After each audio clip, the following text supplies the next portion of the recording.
for coming. Can everyone hear me over the music outside? And thanks to our pasty friends outside as well. Nothing better to do on Friday night than bang on a library window to try to stop women from speaking.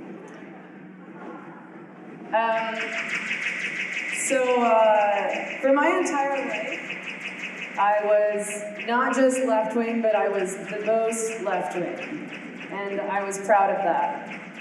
I grew up in a Marxist household. I attended strikes and union meetings with my dad, who worked for Canada Post for many years and was active in the labor movement. Can you guys still hear me okay? Okay. We were passionately dedicated to the NDP, which was Canada's then socialist party. They since removed the word socialism from their constitution, which I considered a pathetic betrayal. We considered even the Liberal Party too far right for us. I supported public health care, universal daycare, social housing, a higher minimum wage, student debt relief, even free post-secondary education, and universal basic income. For most of my life, I considered rich people to be bad. These are our allies on the left, here to support marginalized communities. I considered property ownership to be unethical, and anyone who wasn't as left as me to be either apathetic, evil, stupid, unethical, or uneducated. I thought that sometimes violent revolution was necessary if it meant a change to the system, empowering the downtrodden, and undoing all the injustice I saw in the world.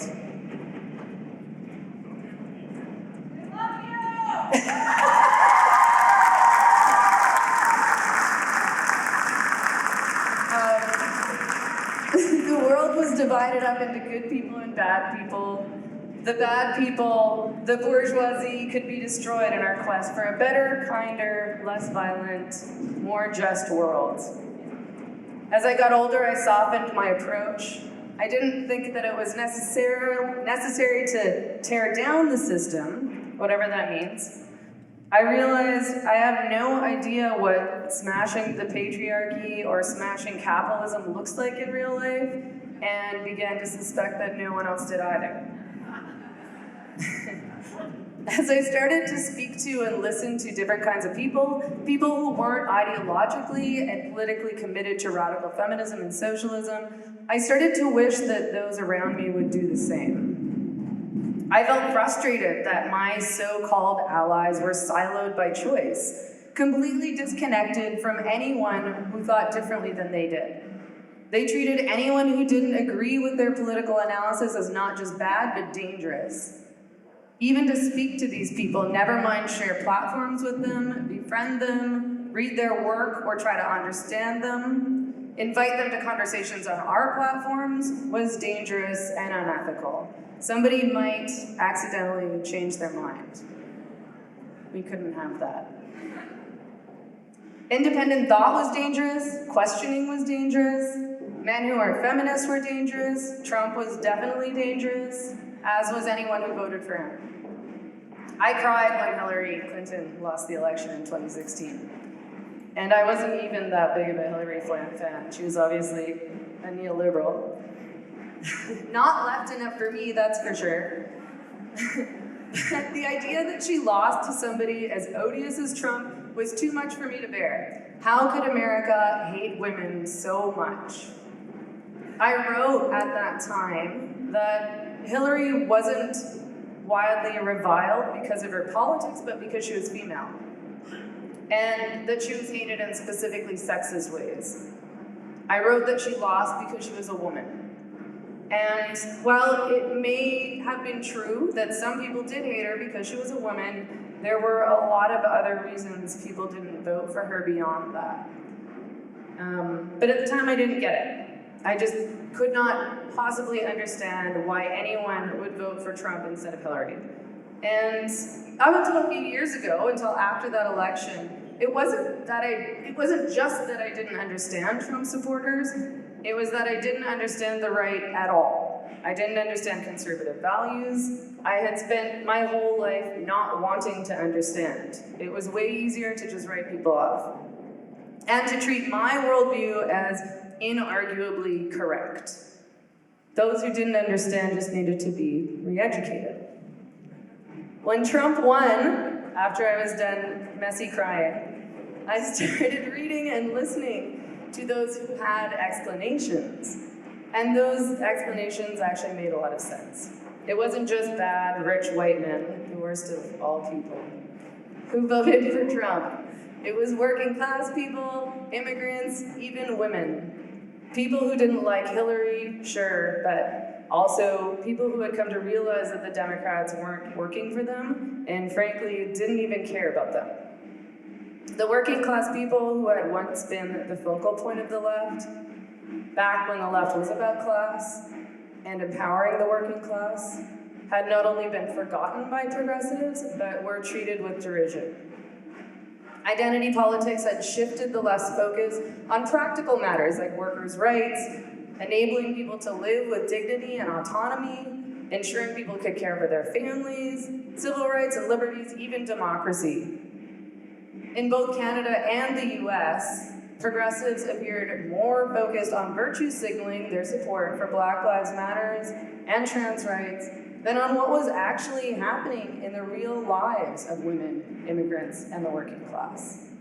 Real life had been replaced by hyperbolic tweets, hashtags, and hot takes. The left attached itself to nonsense ideas like abolishing the police, which would probably help these guys out, so fair enough.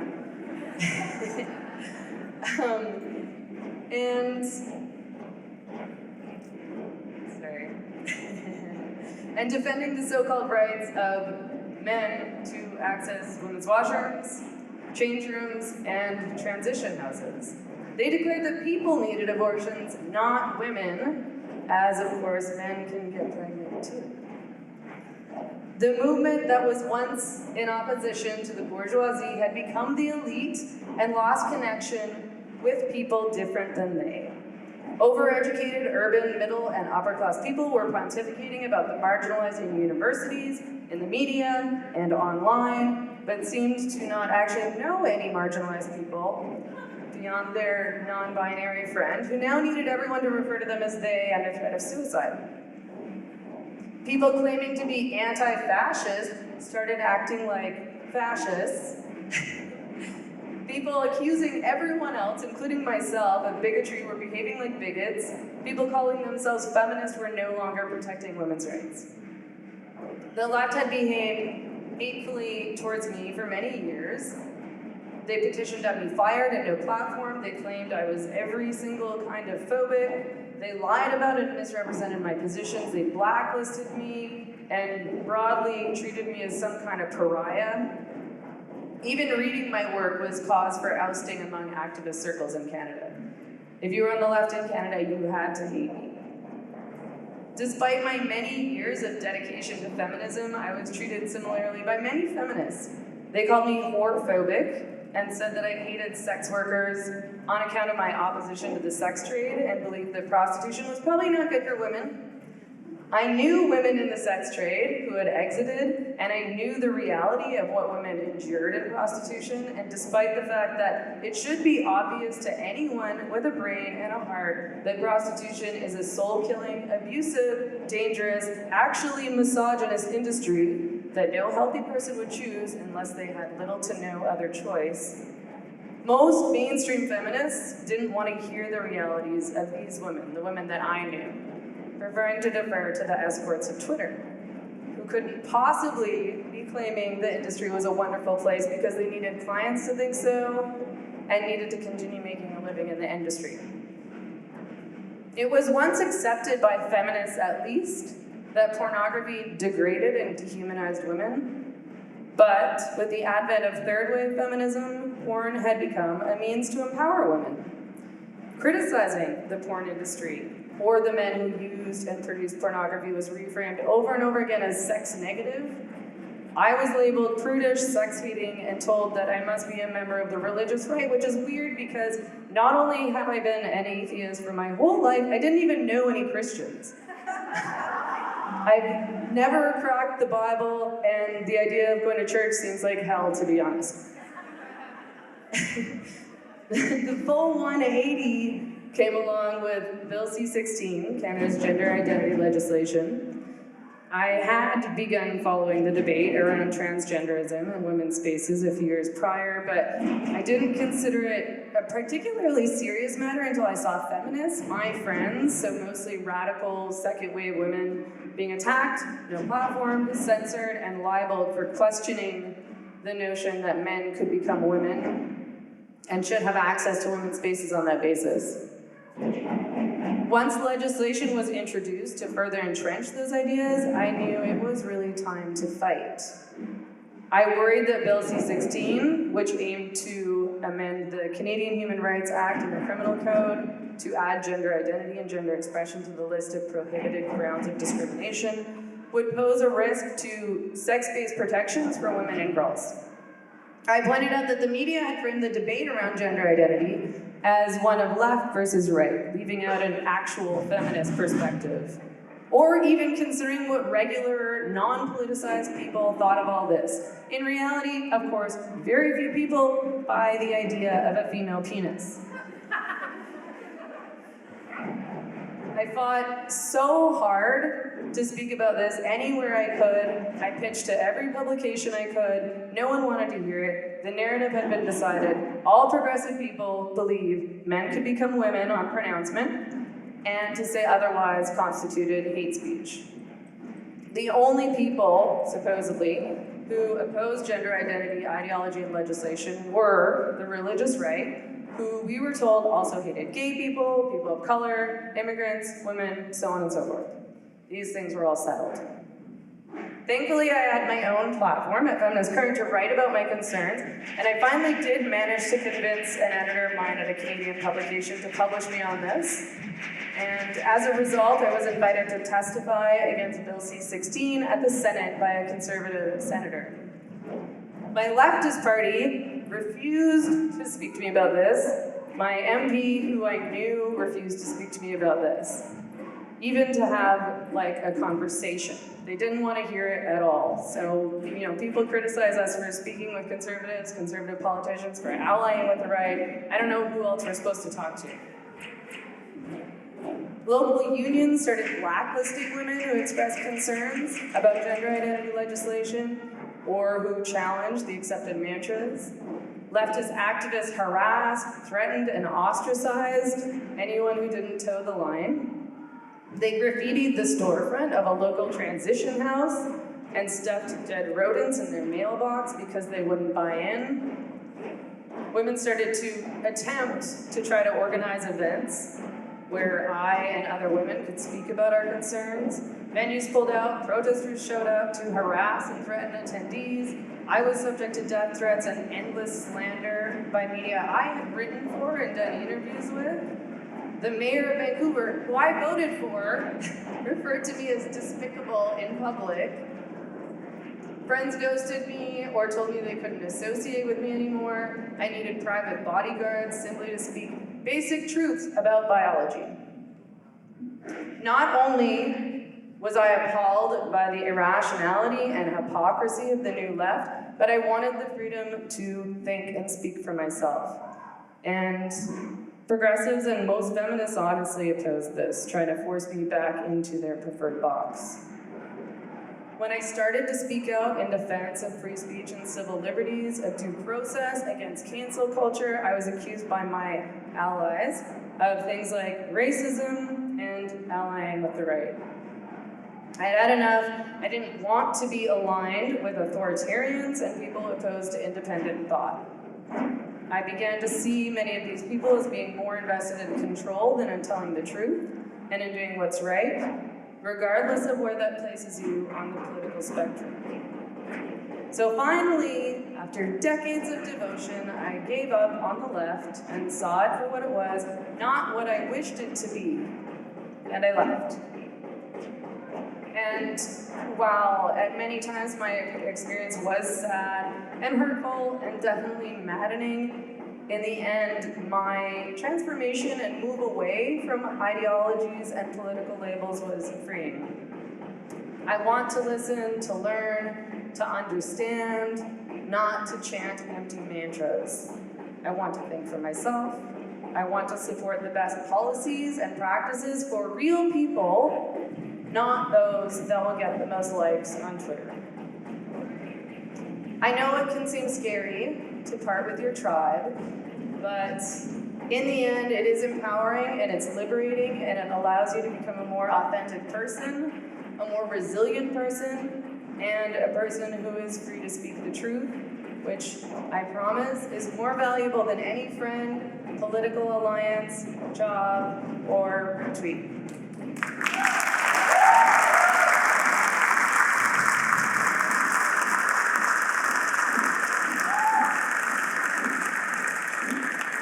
Thank you, Megan. Okay, so our next speaker is Michelle Evans. Michelle is a mother of 3, a fierce advocate for families and freedom, and one of the founding members of Texans for Vaccine Choice.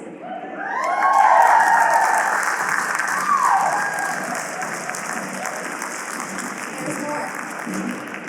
So after Michelle was blindsided with trans ideology in her home and her kids' schools, she began learning more about this pervasive and disruptive movement.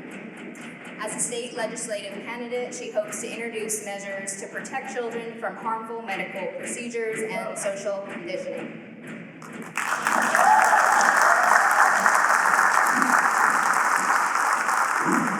I did not take time to prepare anything like the other panelists here, so I'm just going to kind of wing it, and it may not last the whole 10 minutes. But if you can't hear me at any time, please just...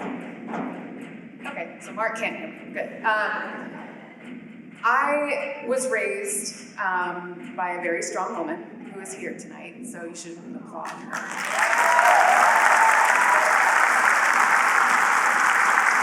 And while in no formal way did I ever identify as a feminist, and definitely never identified as a liberal or a leftist, I wanted to be a part of this event because I think that if we don't have these difficult conversations, if we don't reach out to people who don't necessarily think 100% like us 100% of the time, we're lost. We will lose this fight that's happening right outside these windows. Like Isabella said, I am one of the founding members of Texans for Vaccine Choice, and that sort of came about organically in 2015 after I had considered myself a little bit politically homeless. We were bombarded with about 15 bills that legislative session that would have restricted vaccine choice rights or invaded your medical privacy in some way, and me and a group of other really pissed off moms got together and thought, we have to stop this. We didn't know a damn thing about legislation. We didn't know even who our legislators were. So I spent almost every day of that session, and she can attest to that, going to the Capitol, testifying at hearings, and reaching out to each and every legislator that I could to try to just tell our stories and get them to understand that this is a very fundamental right to not have to put something in your body that you disagree with for any particular reason. And I found at that time that there was a huge barrier of entry at almost every single Democrat legislator's door.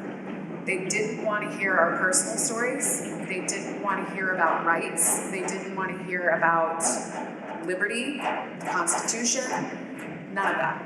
They were, with very few exceptions, they wrote us off as murderers, maniacs, anti-vaxxers. So I quickly understood that I had to align with a party in some way in order to get anything done. And we wound up teaming up with the most conservative legislators during that session and killed all of that legislation with no help from the left.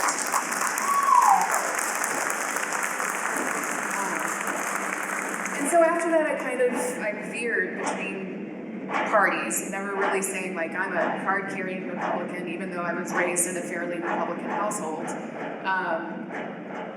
I discovered libertarianism and thought that was the way to go. And then, you say there's a victimless crime. So if somebody's doing fentanyl on the street, that's not my problem, that's their choice. If somebody is selling sex on the street, it's not my problem, that's their choice.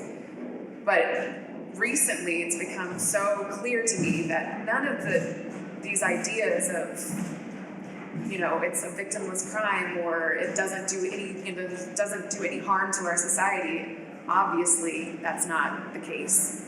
And there's a fundamental need for the government in some way to protect my rights, your rights, your rights. That's what they're there to do. And if somebody is sorry, I was distracted.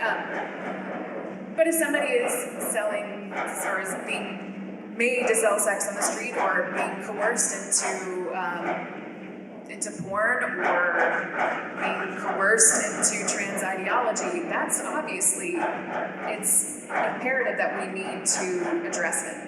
Now, Isabella also alluded to the trans ideology kind of creeping into my home. I have a teenage daughter who is like every teenage daughter, trying to figure herself out in this world, trying to find out where she belongs. And one day she came home and pushed a button across the kitchen island to me, and it said, "My pronouns are they, them." And I'd never really even thought about it before that. But immediately my instinct was to say, no, that's not happening. I know who you are. I created you. I raised you. I birthed you. I've seen it all. And I know that you cannot change the perfect person that you are, and I wouldn't want you to. And while she struggled a little bit after that, she's now so comfortable in herself, for the most part. She's an adolescent girl, so it's not 100%, but she knows those boundaries. She knows what reality is. She knows what truth is. And I've seen this bullet train of mistruth happening. I don't want to use the term misinformation, just complete mistruth, a disconnect from reality. So things that you say are harmful to me. If you don't wear a mask, you're trying to kill me. If you don't get a vaccine, you're going to kill your grandmother. You can't go see your dying aunt in the hospital. It's gotten so extreme in the last couple of years, and then this buildup of gender ideology has just become, for me, possibly the most dangerous societal problem that we have right now, particularly for women and girls.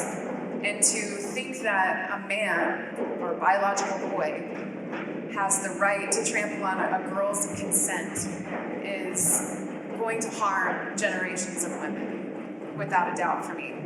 I don't care about somebody's feelings when it comes to that. And that's not to sound harsh.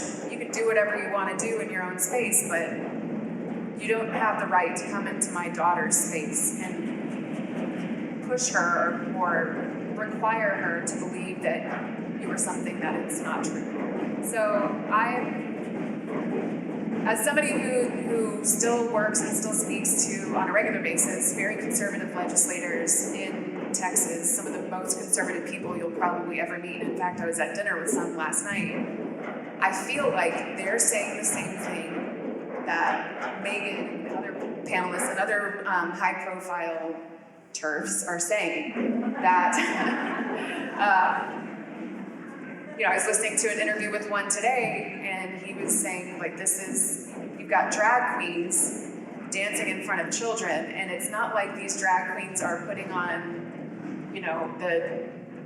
they're putting on Susan B. Anthony costumes. They're taking the most hypersexualized, unrealistic version of women and trying to make that like their woman costume. And they're taking dollar bills from children in bars. And that to me it's a huge problem. I was just talking to somebody the other day that, pardon me for saying this, but drag queen is the new blackface. I don't understand how people cannot be offended by the most misogynistic interpretation of women being perpetuated by men. So I'd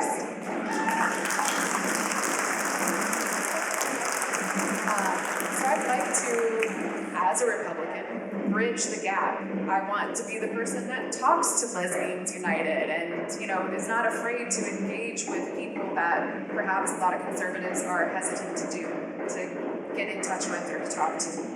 I think that it's important for us to not be led by somebody like Matt Walsh. I think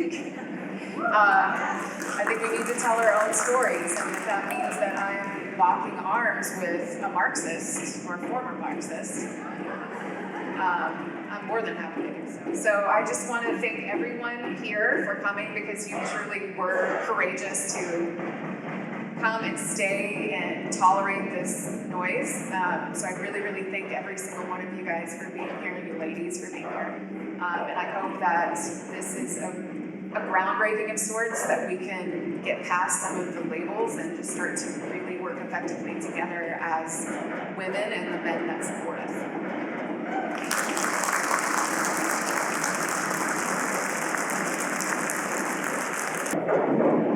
Our next speaker is Carrie Smith. Carrie is the host of Deprogrammed and the founder of Civility Dinners, both of which are committed to fostering conversation, creating a culture that respects freedom of speech, and making space for both reason and faith. A liberal and self-described former social justice warrior who spent 20 years in the social justice warrior cult, Carrie offers firsthand experience on the social justice left and its growing influence in mainstream culture. So bear with me, my heart rate's just a little bit elevated, I don't know why.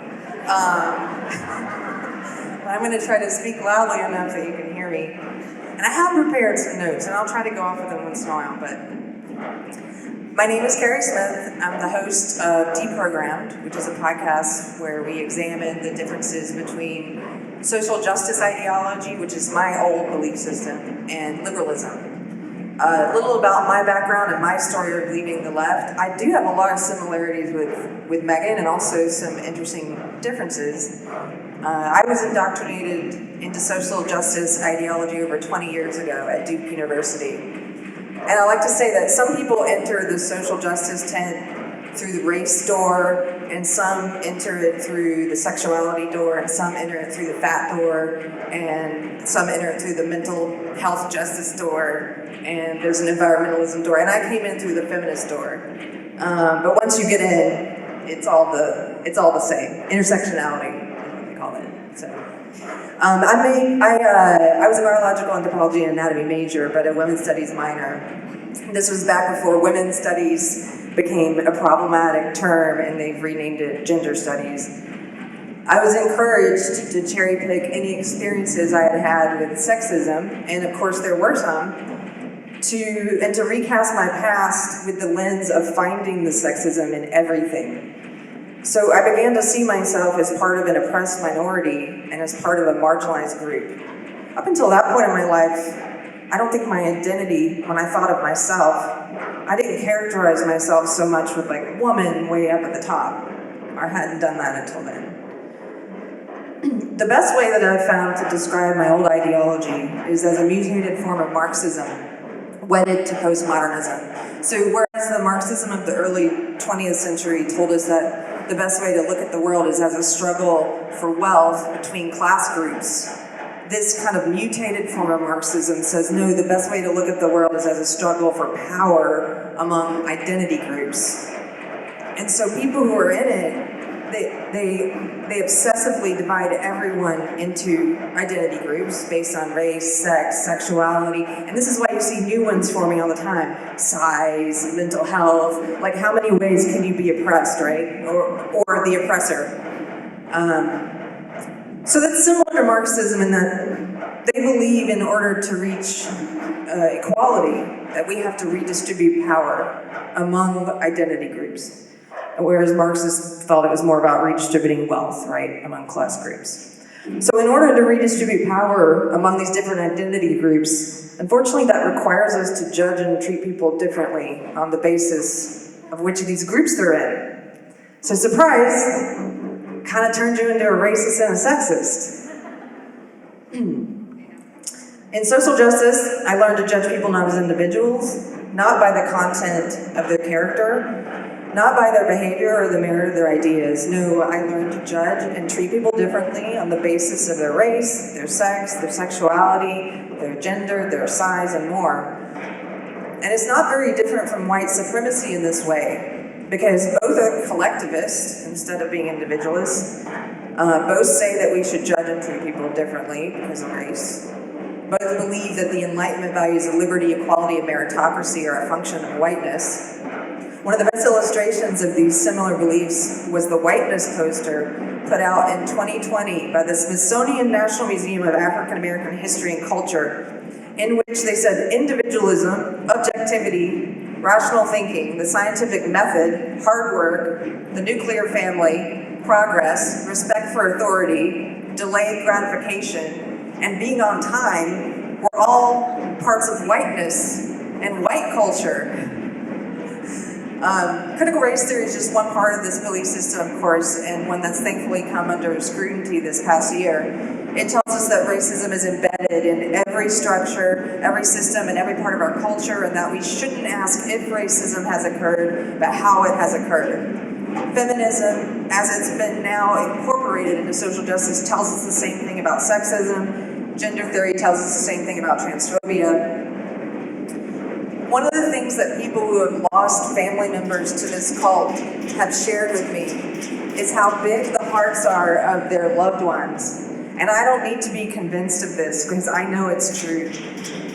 Social justice warriors can be divided into two groups of people as far as I'm concerned.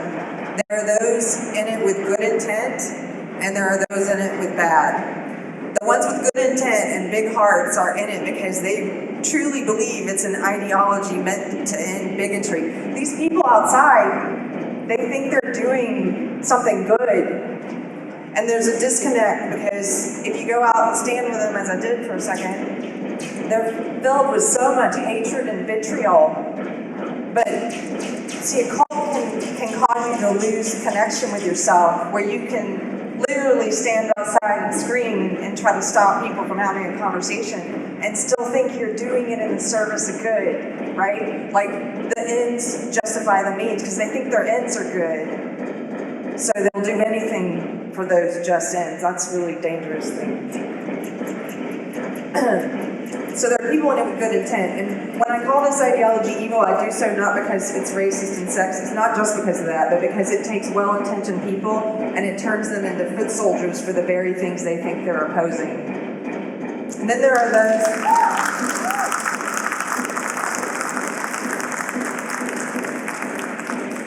And then there are those who are in it with bad intent, on the other hand. These are the con artists. There are con artists in every ideology. There's even con artists in anti-woke. And those are the people who are in it to use it as a means to acquire power, wealth, or fame. It's like the people who are at the top, kind of pushing this ideology, making a lot of money off it, they're kind of like the modern televangelists, is the way I think of them. This latter group doesn't care about ending oppression, they just want to be the ones doing the oppressing. So how do the architects of this ideology, those with bad intent, convince well-meaning people to start judging and treating people differently based on identity if they oppose racism and sexism? They have to change the definitions of those words.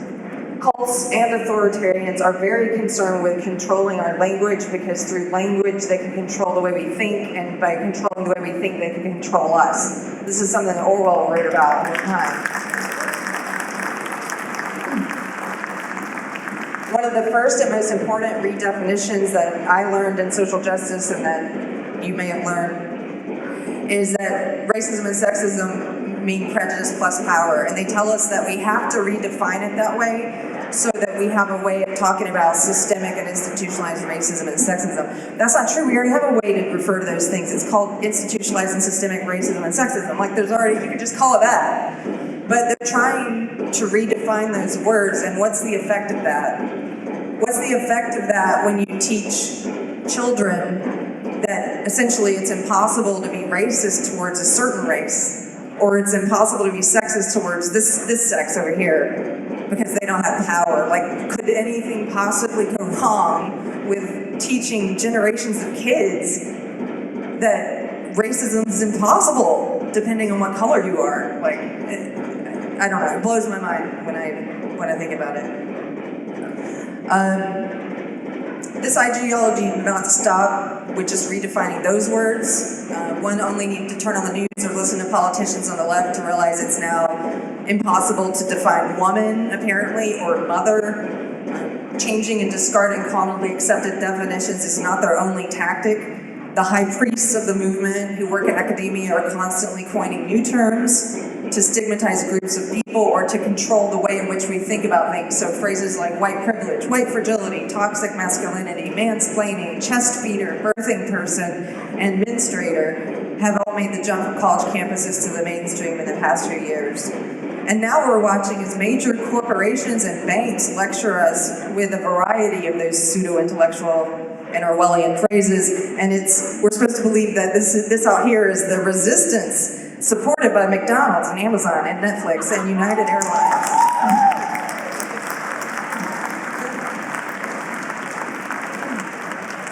So I think I might be able to try to wrap this up. When people ask me, how did you leave the cult, what woke you up? It's hard to put into words that part of it required, for me, a complete breakdown of my sense of self and my identity. Again, all of this is wrapped up in identity.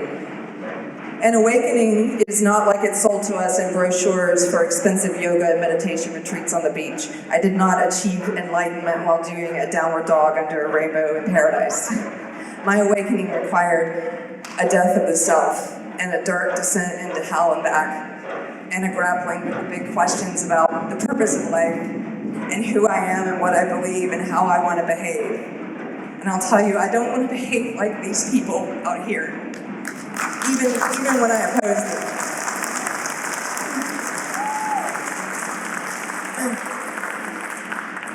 So in my case, I stumbled down a rabbit hole on YouTube of videos of people on the left who are supposedly on my side doing stuff like this and attacking Trump voters and throwing eggs at them and throwing bricks at them and bloodying them, and it left me an emotional wreck because I didn't know that was happening.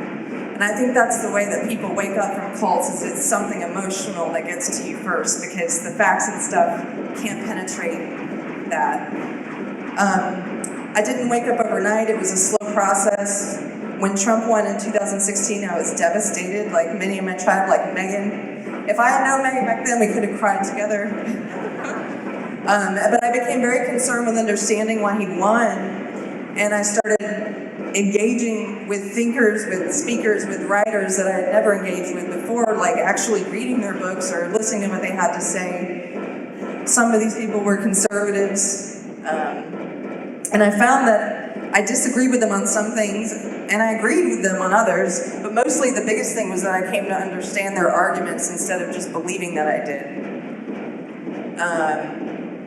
I started posing questions online, like, is it considered liberal to now support censorship? Is it liberal now to support violence against those with whom we disagree? Like in any cult, questioning the dogma is strongly discouraged, and often you will get mobbed, publicly shamed by your fellow allies. As I often say, SJWs don't have friends, they have allies. And as soon as they realize you're now engaging in independent thought, they'll come to see you as a heretic, and sometimes they'll even pick up a pitchfork and join the mob that comes for you. I had a friend who flew to Texas and tried to do an ideological intervention on me, and told me that I wasn't just leaving the tribe, that I was joining another tribe, that I was joining the right. And I just want to tell you, if you're in this room, that's not true. If you're someone who's thinking of leaving the left, or you're even questioning it, it's a false binary to think you have two options. This whole right-left thing, the right-left binary is false. It keeps us at each other's throats. It prevents us from having conversations and understanding each other better. It causes this kind of stuff that's happening. You don't have to stop being a liberal if you leave the left. In fact, opposing authoritarianism, racism, sexism, violence, censorship, those things are liberal. And you don't have to become a conservative, although it's still legal to become one. It's okay. So if you're here tonight, I just want to say I'm really excited to be a part of this with you guys in Austin and with all these beautiful ladies on the stage. And we didn't all end up in the same place. We have different opinions on politics, policy, religion. Even last night we found out we disagree on Amber Heard and Johnny Depp. Like, we don't have to agree on everything. And so if you're thinking of speaking up or asking questions, like, don't let fear stop you, because one day there might be a time where you're not allowed to ask questions anymore. So I'd say do it now. And I told Michelle I was going to end with this. If we want to turn this crazy tide around, in the words of Vanilla Ice, we need to stop, collaborate, and listen.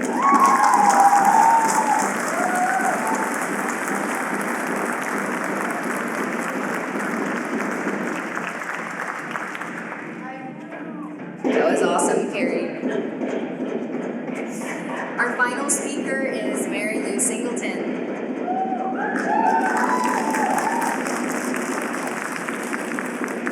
Mary Lou is a mother, a midwife, a nurse practitioner, and medical freedom activist. We've got a lot of those here tonight.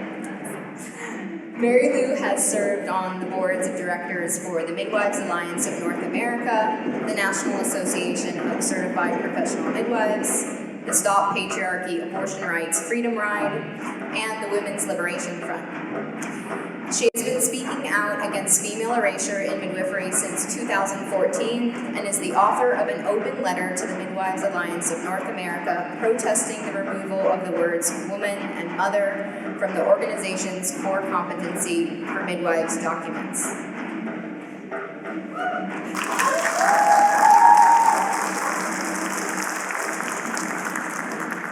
Michelle, after your talk, I'm thinking I want to add high-profile TERF to my bio. I'm just going to embrace it.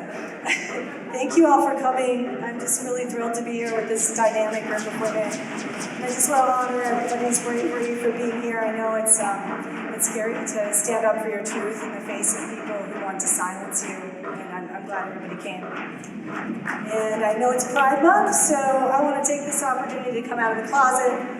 I am politically non-binary.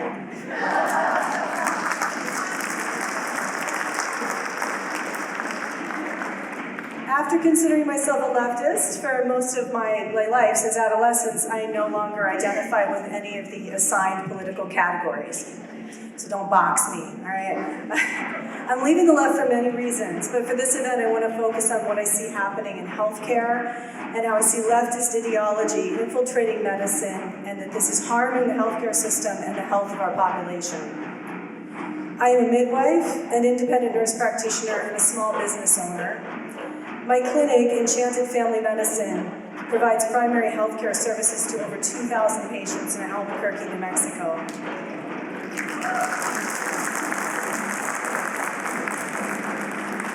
Living in a Democrat-controlled state over the past 2.5 years has been a painful lesson for me on the meaning of the often repeated conservative phrase, government overreach.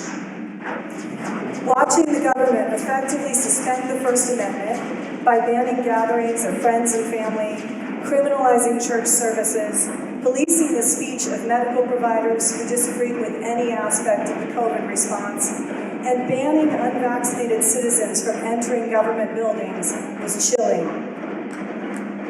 When I voiced concerns about cloth masking and presented studies showing the ineffectiveness of cloth masks against airborne respiratory viruses, I was told by a prominent Democrat in my community that I was being irresponsible with my right to speak freely. When I publicly stated that people had good reasons to be wary of mRNA vaccine technology, which was only approved for human use in 2020, I was called anti-science. When I explained that there was nothing anti-science about waiting for long-term safety data before deciding whether or not to consume a brand new drug, I had a complaint filed against my license by left-wing activists accusing me of being anti-vaccine. I always thought that the Democrats were the party of the working class, but in every Democrat-run state, the COVID response seemed designed to harm the working class. Why were middle-class people with good healthcare benefits and statistically better baseline health being sequestered at home while poor people ran their errands and delivered their groceries and prepared their takeout meals?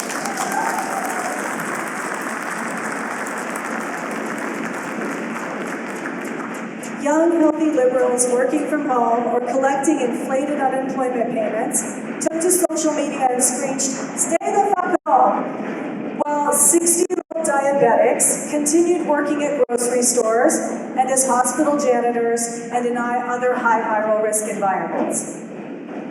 The classism was so glaring, but every time I broached the topic in left-wing circles, I was accused of wanting people to die.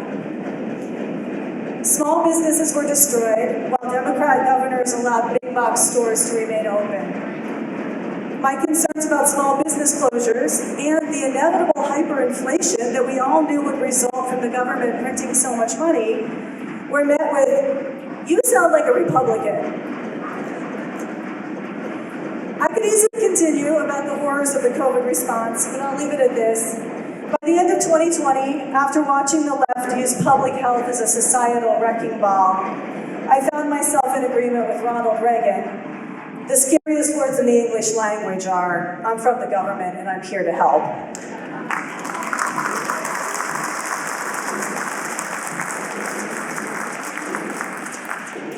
It has not been easy for me to acknowledge I agree with Ronald Reagan about anything. Having been raised in a right-wing home, I'm well aware of grave problems on that side of the political spectrum. But after rejecting the right, like outright rejecting the right, for most of my life, I now see the value in many conservative principles. How did the left move from question authority to trust the science? How did liberals become so allegiant to big pharma and industrial medicine? Despite my relatively recent awakening to the phenomenon, left-wing medical totalitarianism has been going on a long time. It was liberal hero Oliver Wendell Holmes who wrote in the 1927 Buck versus Bell decision that the legal principle upholding compulsory vaccination was broad enough to cover the cutting of the fallopian tubes.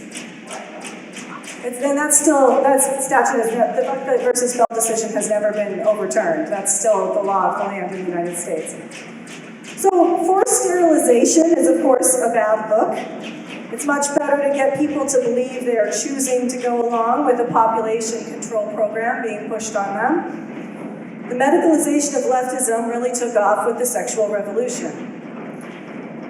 Women and girls were convinced that the pharmaceutical industry freed them from the fate of barefoot and pregnant domestic servitude.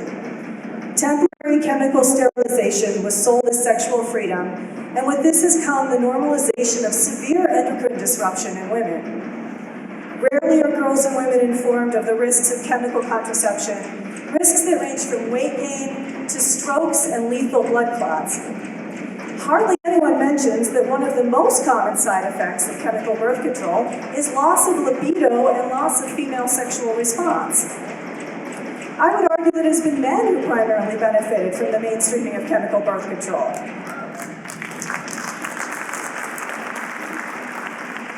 The assumption that girls and women are taking drugs to turn off their fertility, combined with the online porn epidemic, has led to a poisonous new era of male sexual entitlement. Just as the women's liberation movement was hijacked by big pharma, the gay liberation movement also became devoted to industrial medicine. The drugs that transformed AIDS from a death sentence to a chronic manageable disease were arguably miraculous. These same drugs are now being pushed by public health under the term PrEP, pre-exposure prophylaxis, to enable gay and bisexual men to have casual sex without condoms and avoid HIV infection. Between the PrEP drugs and the relentless promotion of IUDs and implants, or, as I have heard public health workers describe them, birth control that does not require user responsibility, casual sex is the norm and condom use is considered passé. And unsurprisingly, the United States is now experiencing an exponential surge in syphilis cases. The transgender epidemic has further accelerated the medicalization of the left. Puberty blockers, pediatric mastectomies, genital mutilation, and a lifetime of cross-sex hormones are all celebrated as social justice victories. I routinely receive guidance from professional associations on trans-inclusive language, to avoid trans-exclusive.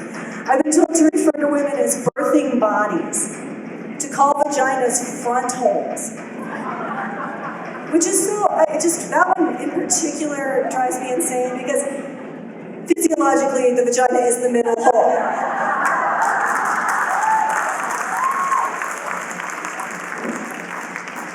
And to call breastfeeding, chest feeding, and body feeding. Our youth are subject to relentless marketing of transgenderism, and most states with Democrat majorities have passed laws making it illegal for healthcare providers to discourage what is called gender-affirming care.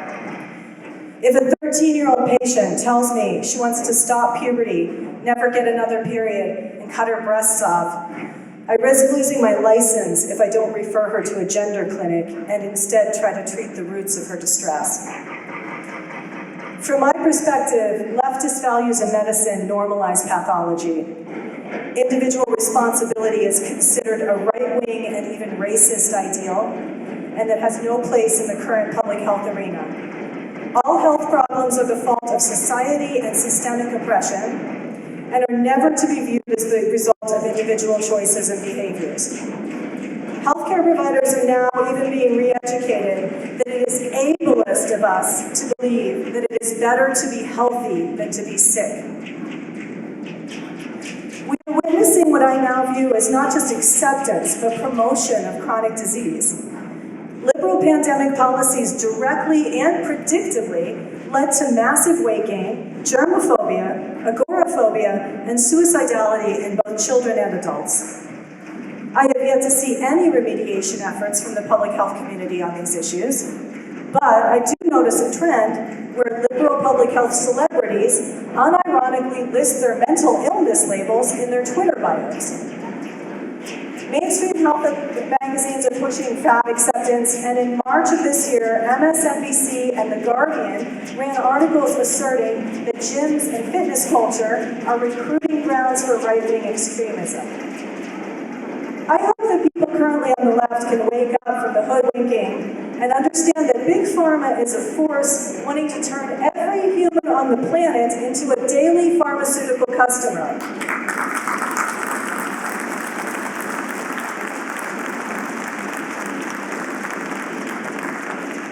I don't want to live in a future where we are all chronically ill wards of the state. Unless the pendulum swings back toward ideals of individual responsibility and self-reliance, I fear that is where we are going.